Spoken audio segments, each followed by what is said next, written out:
So last year, as you all know, California had a lot of momentum moving towards a single-payer healthcare bill until Anthony Rendon, a Democrat who claimed to support Medicare for all, unilaterally killed it. And now we're seeing a similar situation occur. So I've talked about California's progress with regard to net neutrality and how if they codify the current bill that they have into law, it would be the strongest net neutrality bill the country has ever seen. But guess what's happening? One Democrat, this individual, Miguel Santiago, might single-handedly kill that bill. So in a Medium post by Fight for the Future, they explain a single California Democrat could be personally responsible for the death of net neutrality. Assembly member and chairman of the Communications and Conveyance Committee, Miguel Santiago, is caving to pressure from AT&T and Comcast lobbyists and blocking overwhelmingly popular state-level legislation that would restore net neutrality in the immediate wake of Trump administration's repeal of open internet protections. Santiago has received $43,900 in funding from the telecom sector, and AT&T is his number 5 contributor over his assembly career. So it's no surprise that he wants to gut SB 822 and add gaping loopholes that ISPs asked for, and he thinks no one will care. Specifically, Assemblyman Santiago wants to amend SB 822 to allow 1. ISPs to be able to charge any website any amount of money simply so that website can be used by that ISP subscriber. These are called access fees, and the US internet has never had them. They were explicitly banned by the FCC in 2010 and 2015.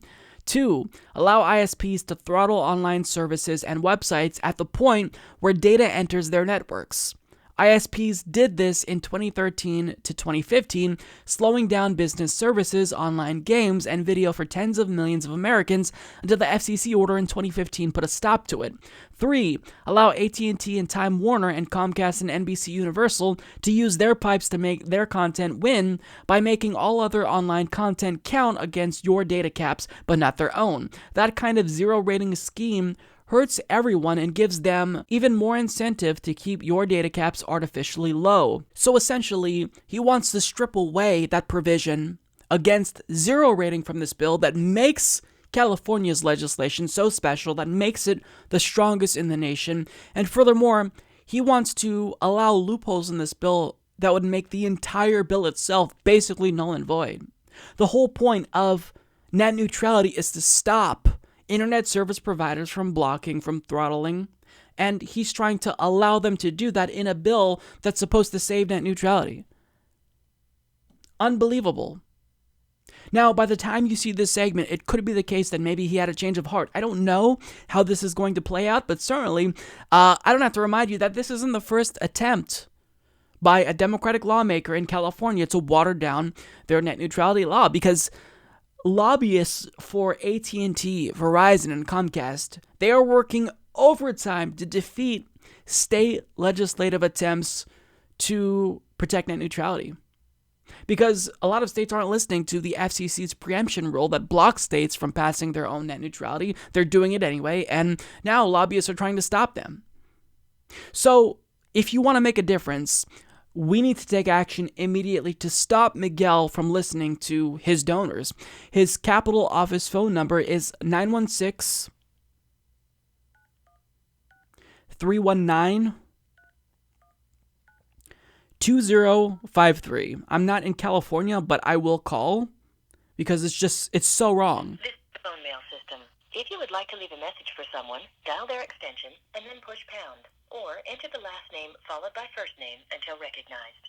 To access your own mailbox, just push pound. To transfer out of phone mail, push 0. Okay, so that didn't work out. I'm going to try to call his district office. That number is 213-620-4646.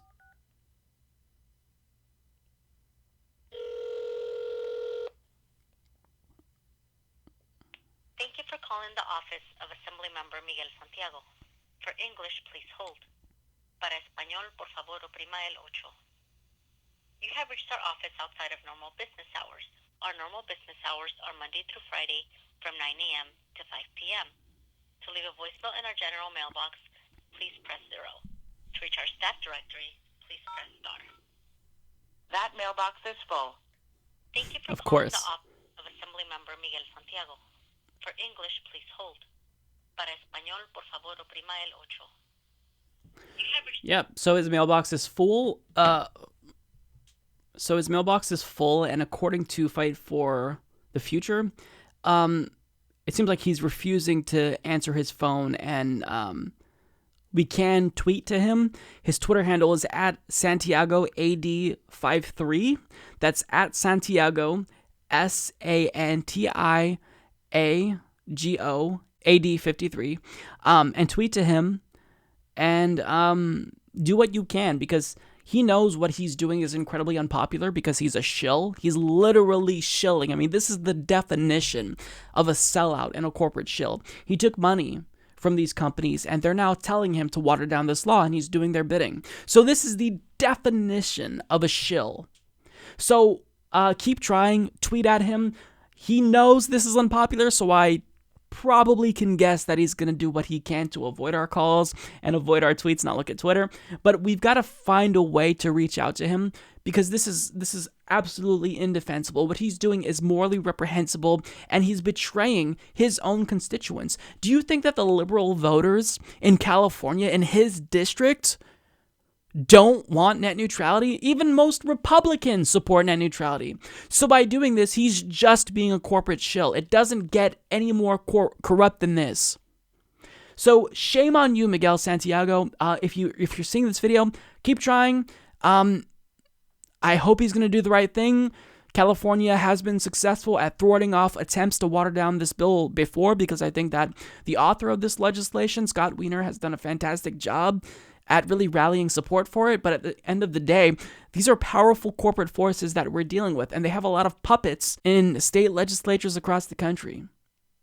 So understand that this is what you can expect if your state tries to pass legislation protecting you from net neutrality, and the fact that they want these loopholes specifically in place that allow them to charge access fees. That kind of gives you a hint of what to expect in the coming years. So thanks to GeekPie for doing all this. I hope that the money is going to be worth fucking over the internet for generations to come. Disgusting. It's now 4:20 p.m. PST on Wednesday, and we've got a really unfortunate update to this bill. It is now officially dead. So as Mashable reports, SB 822 has passed through committee, including Assemblyman Santiago's edits. According to Fight for the Future, Santiago put it up for a vote before the hearing began. It passed 8-0 with all Democrats on the committee voting alongside Republicans. The bill's original author, Senator Scott Wiener, was reportedly stunned and called the mutilated bill a fake net neutrality bill.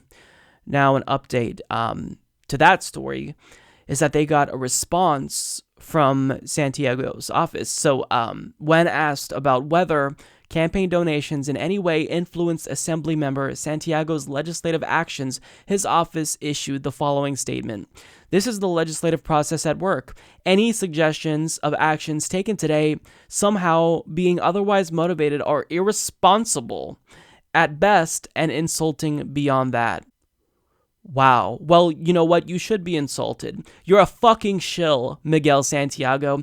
And if you are in California, if this individual represents you, you need to go to his office and ask him to his face why he decided to do the bidding of AT&T against the overwhelming majority of his own constituents. I mean, Democrats, they are in control of everything in California, and they voted with Republicans to gut it. This is absolutely outrageous, so there's going to be more on this to come, but for now, I just wanted to give you guys this update, which is just so disgusting. We really didn't even have time to mobilize. After finding out about this, just days later, they voted to gut it. Really, really fucking disgusting. This guy is a disgrace. Every single Democrat that voted with Republicans, I mean, you guys have to vote these disgusting sellouts out immediately. Support this podcast by becoming a patron at patreon.com/Humanist Report.